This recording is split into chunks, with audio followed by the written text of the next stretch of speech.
कि आपका ईमान कहाँ था जब आपके दोस्त अनिल राठौड़ ने नितेश राणे की सभा यहाँ लगवाई थी, जहाँ पे खड़े होके वो आके नबी को गालियां दे सकता था।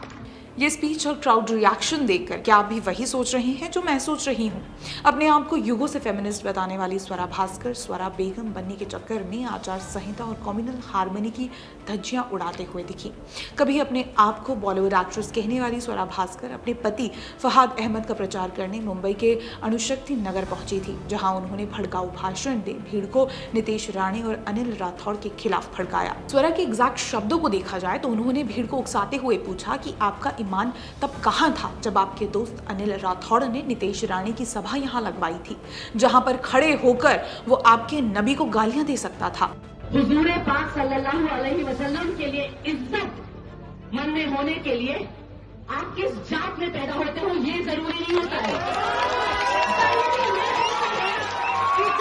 हुजूर पाक सल्लल्लाहु अलैहि वसल्लम की शान में गुस्ताखी हो तो आप उन गुस्ताखों के साथ जाके हाथ नहीं मिलाते हो, ठीक है ना? जिसके प्रति उत्तर में भीड़ काफी तैश में दिखी।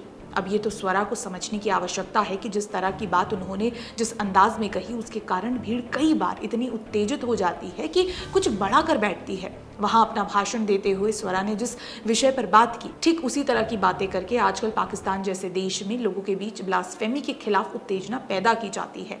अगर हम देखें तो पाकिस्तान में हुई पिछली कई लिंचिंग इसी तरह का भाषण देकर भीड़ से करवाई गई। इस भाषण को केवल चुनावी भाषण के लिहाज से नहीं बल्कि ऐतिहासिक परिप्रेक्ष्य में देखा जाना चाहिए। आपके नबी और आपका ईमान, केवल इन शब्दों से हमने पूर्व में देश में कई जगह लोगों के सर तन से जुदा वाले नारे लगाते हुए देखा है, जिसके परिणाम स्वरूप उमेश कोहले, कन्हैया लाल जैसे कई मासूमों को अपनी जान गंवानी पड़ी। सवाल ये है कि क्या स्वरा भास्कर अपने शब्दों से ऐसा ही कुछ अचीव करना चाहती हैं? भाजपा नेता नितेश राणे हिंदुत्व पर अपने विचारों के लिए जाने जाते हैं, लेकिन स्वरा ने जो कहा और जिस तरह से कहा उसमें कहीं भी सच्चाई नहीं। राणे को ऐसी बात के लिए जिम्मेदार बताना क्या हो सकता है? क्या लिबरल और सेक्युलर चोला ओढ़ अक्सर ही दो धर्मों के बीच ऐसे डिवाइड क्रिएट करना सही है?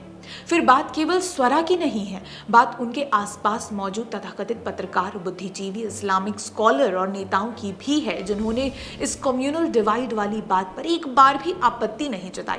कुछ दिनों पहले ही स्वरा और उनके पति कंट्रोवर्शियल मौलाना सज्जाद नोमानी से मिले थे, जिसके बाद ये भाषण देख लगा जैसे बोल भले स्वरा भास्कर रही हैं परंतु शब्द किसी और के हैं।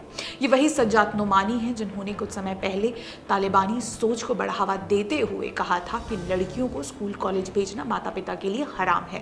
All India Muslim personal law board के स्पोक्सपर्सन सज्जाद नोमानी ने हाल ही में मुस्लिमों को वोट जिहाद करने की भी सलाह दी। उनके अनुसार जो भी बीजेपी को वोट देता है उसका सामाजिक बहिष्कार होना चाहिए। शरद पवार, उद्धव ठाकरे और राहुल गांधी को सेक्युलरिज्म की आड़ में वोट कंसोलिडेट करने का जिम्मा नोमानी ने ही उठा रखा है।